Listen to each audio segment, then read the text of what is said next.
بسم اللہ الرحمن الرحیم۔ قرأت میں ہم سورۃ قل اعوذ برب الناس آج پڑھیں گے، اور ہر حرف لفظ پہ قانون بتاتا چلا جاؤں گا۔ آپ لوگ ایک دفعہ لکھ کے یاد کر لیجئے، بہت آسانی ہو جائے گی۔ اعوذ، اعوذ، او دونوں غلط ہو جائیں گے، او نہیں ہوگا، ہم نے حمزہ اور عین میں فرق کرنا ہے۔ او لمبا کیوں کیا؟ یاد رکھیے گا، حروف مدہ 3 ہیں، یعنی لمبا جن کو کیا جاتا ہے حروف کو وہ 3 ہیں، واو، الف، یا۔ جب بھی واو کے اوپر جزم اس سے پہلے والے حرف کے اوپر پیش آ جائے تو اس کو لمبا کر کے پڑھتے ہیں، اسے کہتے ہیں واو مدہ۔ جیسے ہم نے ابھی پڑھا ہے عو، عو، اور یا کے اوپر جزم ہو اس سے پہلے زیر آ جائے تو اس کو بھی لمبا کر کے پڑھتے ہیں۔ جیسے آپ اسی جملے کے آخر میں دیکھیے، من الشیطان الرجیم، یہاں پہ یا آ رہی ہے، یا کے اوپر جزم ہے، اس سے پہلے زیر ہے۔ جب بھی یا کے اوپر جزم اس سے پہلے زیر آ جائے تو یا مدہ ہوتی ہے، اس کو ذرا کھینچ کے لمبا کر کے پڑھتے ہیں، اور الف ہمیشہ مدہ ہوتا ہے۔ باللہ،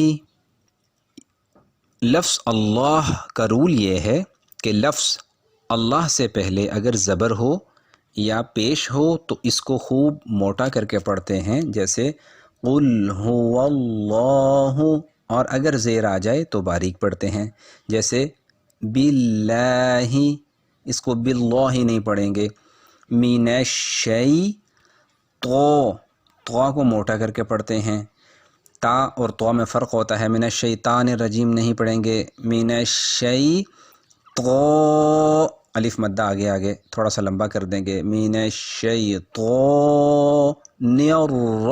را کے اوپر جب بھی زبر آ جائے، را کے اوپر جب بھی پیش آ جائے اس کو موٹا کر دیں گے، اور اگر زیر آ جائے گی را پہ تو اس کو باریک پڑھیں گے۔ را، جیم، جیم کو لمبا کیوں کیا؟ کیونکہ ہم نے پیچھے اصول پڑھا تھا، جب بھی یا کے اوپر جزم ہو اس سے پہلے زیر ہو تو یا مدہ ہوتی ہے، اور مدہ کو لمبا کر کے کھینچ کے پڑھتے ہیں۔ آپ نے بزرگوں کے نام پہ پڑھا ہوگا، مد ظلہ العالی، اللہ پاک ان کا سایہ دراز کر دے، لمبا کر دے۔ بسم اللہ، یہاں پر پہلا رول آ گیا لفظ اللہ کا، اس سے پہلے زیر ہے تو باریک پڑھیں گے، ملہ، اگر را موٹا پڑھیں گے، کیوں؟ ہم نے رول پڑھا تھا را کے اوپر جب بھی زبر ہوگی تو را کو موٹا پڑھیں گے، رح، اس کو رحمہ نہیں پڑھیں گے، رح، ہا کی آواز نکالیے، رح، ما لمبا کریں گے، زبر نہیں ہے، کھڑی زبر ہے، کھڑی زبر کو لمبا کرتے ہیں، رحمن الرا، اگلا رول آ گیا را کا، را کو موٹا پڑھیں گے، کیوں پڑھیں گے؟ اس لیے کہ را کے اوپر جب بھی زبر یا پیش ہوگا را موٹا ہو جائے گا۔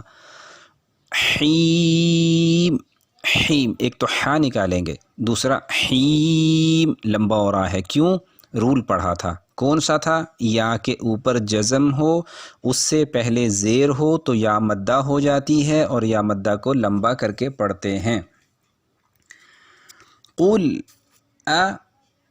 اعوذ، ہم نے ابھی اعوذ کا رول پڑھ لیا ہے، اس میں یاد رکھیے گا آگے آ رہی ہے ذال، اس میں اعوذ یہ والی آواز آئے تو سمجھ جائیں ہم غلط پڑھ رہے ہیں، یہ ذال ہے، اس کے اندر یہ آواز نہیں آتی، اور اوپر والے دانتوں کی بیک سائڈ پہ زبان کا کنارہ رکھ کے یہ حرف نکالیے، ذو، ذو، اعوذ، بی، رب، بی، ربن، یہاں پہ را موٹا ہو جائے گا، ہم نے رول پڑھا تھا را کے اوپر زبر ہو یا پیش ہو تو اس کو موٹا پڑھتے ہیں، بی رب الناس، بین، غنہ، غنہ کسے کہتے ہیں؟ اس آواز کو جو ناک سے آتی ہے، یہ کب آتی ہے؟ نون اور میم پورے قرآن پاک میں جہاں بھی آ جائیں ان کے اوپر شد ہو، چھوٹا سا الٹا ڈبلیو تو وہاں پر ہم کچھ دیر کے لیے آواز کو ناک میں لے جاتے ہیں، اسے کہتے ہیں غنہ۔ برب ناس، ناس کو لمبا کیوں کیا؟ ہم نے رول پڑھا تھا کہ حروف مدہ 3 ہیں، واو، الف، یا، یہاں پہ الف آ گیا اس لیے لمبا کر دیا۔ مالک الناس، رول ہے غنہ کا، مالکین، ناک میں آواز چلے گی، کیوں چلی گئی؟ نون پہ شد آ گئی ہے، نون پہ شد آئے تو کیا ہوتا ہے؟ غنہ ہوتا ہے۔ غنہ کسے کہتے ہیں؟ اس آواز کو جو ناک سے آتی ہے۔ یہ کب آتی ہے؟ جب پورے قرآن پاک میں نون اور میم کے اوپر شد آ جائے۔ پھر نون کو لمبا کیوں کیا؟ کیونکہ آگے الف، الف کو لمبا کیوں کیا؟ الف مدہ ہے۔ مالکین الناس، الہ الناس، یہاں پر بھی وہی رول آ گیا، الہ کو لمبا کریں گے، کھڑی زبر ہے اور یہ لمبی ہوتی ہے، اور ہن غنہ ہو گیا، کیوں؟ نون پہ شد، نون پہ شد ہو تو کیا ہوتا ہے؟ آواز ناک میں لے جاتے ہیں، اسے غنہ کہتے ہیں۔ من شر، یہاں پہ اخفا ہے، اس کا رول ہم بعد میں پڑھیں گے۔ من شر، یہاں پہ را کو باریک پڑھیں گے، کیوں؟ اس لیے کہ را کے نیچے ہے زیر۔ ہم نے رول پڑھا تھا جب را کے اوپر زبر ہو، پیش ہو تو موٹا، زیر ہو تو باریک۔ شر واسل، وس، وا کو لمبا کیوں کیا؟ الف آ گیا، الف کو لمبا کیوں کیا؟ الف مدہ ہے۔ وس واسل، خناس، خناس میں 2 رول ہیں، پہلا ہے خن، اسے کہتے ہیں غنہ، آواز ناک میں جا رہی ہے، کیوں؟ کیونکہ نون کے اوپر شد، اور جب بھی نون پہ شد آ جائے غنہ ہوتا ہے، اور نا لمبا کیا، کیوں؟ الف مدہ ہے۔ الذی، یہاں پہ الذی نہیں کہنا کیونکہ زیڈ کی آواز نہیں آئے گی، الذی لمبا کریں گے، کیوں لمبا کریں گے؟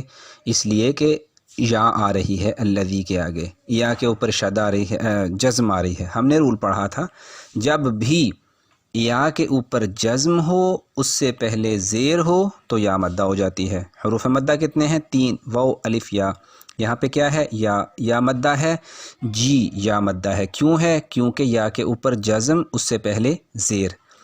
یوسوسو، فی لمبا کریں گے، فی کو کیوں لمبا کریں گے بھئی؟ یا مدہ ہے، یا مدہ کیا ہوتی ہے؟ یا پہ جزم، اس سے پہلے زیر۔ سو، اسے سو نہیں پڑھیں گے، سو، سو، دونوں میں فرق ہے، سین میں، صاد میں، صاد موٹا ہو جائے گا۔ سو، دو لمبا کریں گے، کیوں؟ رول ہے، ہم نے پڑھا تھا جب بھی واو کے اوپر جزم اس سے پہلے پیش آ جائے تو واو مدہ ہوتی ہے، چونکہ واو مدہ ہے اس کو لمبا کر کے پڑھیں گے۔ سو دو رین، را کے نیچے زیر، ہم نے رول پڑھا تھا جب بھی را کے نیچے زیر ہوگی اسے باریک پڑھیں گے، زبر ہوگا پیش ہوگی موٹا پڑھیں گے، یہاں پہ زیر ہے۔ رین غنہ آ گیا، غنہ کسے کہتے ہیں؟ نون پہ شد ہو تو وہاں پہ غنہ ہوتا ہے، آواز کو تھوڑی دیر کے لیے ناک میں لے جاتے ہیں۔ رین ناس، تو پھر ناس کو لمبا کیوں کیا؟ اس لیے کہ الف آ گیا، الف سے پہلے جب بھی زبر آ جائے الف مدہ ہوتا ہے، الف ویسے ہی مدہ ہوتا ہے تو اس لیے لمبا کر دیا۔ مین الجنتی، جین، یہ آواز ناک میں کیوں لے گئے؟ غنہ ہے۔ غنہ کیا ہوتا ہے؟ جب بھی نون میم کے اوپر شد آ جائے وہاں پہ آواز ناک میں لے جاتے ہیں، اسے غنہ کہتے ہیں۔ جنتی، والناس، غنہ ہو گیا، ناس لمبا کریں گے تو الف مدہ ہو گیا۔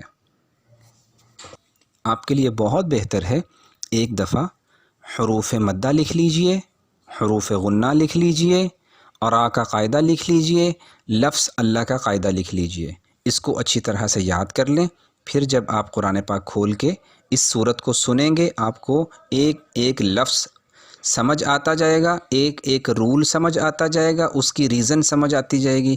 امید ہے کہ انشاءاللہ بہت جلد آخری 10 صورتوں میں آپ کو یہ قواعد یاد ہو جائیں گے انشاءاللہ سبحانہ و تعالی۔